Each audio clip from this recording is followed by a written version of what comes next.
Okay, so this week I watched Tekkon Kinkreet.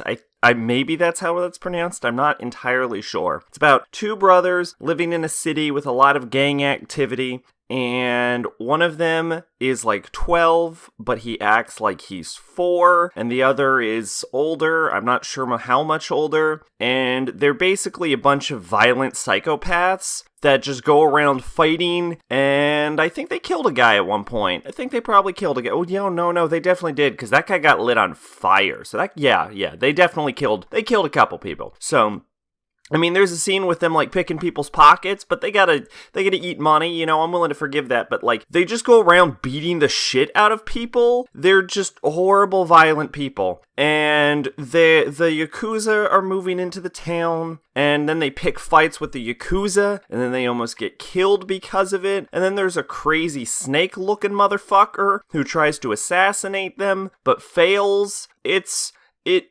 Kinkreet is about a bunch of shitty people getting what's coming to them in all situations, and it keeps using, for the main character specifically, it's under this weird impression that we have a reason to like them, even though, other than the fact that they're brothers and, like, children, we're never given a reason to like them.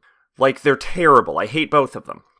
But it keeps having these, like, death fake-outs. Like, I think it had, like, 5 of them throughout the series, where you see a character, like, oh, is he gonna die, and, like, there's a fucking knife in him, and then they fall over, but then they break the tension immediately, and the next scene, like, he's alive! Yay! And they do this constantly throughout the show, and throughout the movie, and it gives me the impression they think I care. I don't care. I don't know why anyone would care. They're shitbags. They can fucking die for all I care.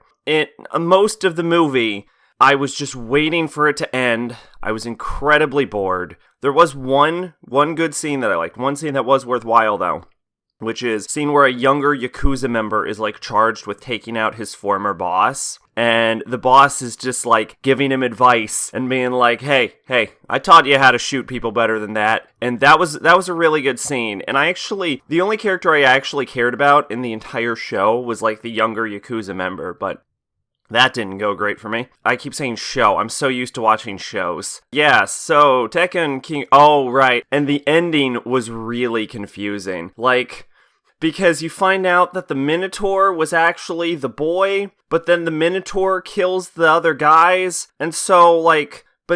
So either he can manifest his consciousness physically and then kill people.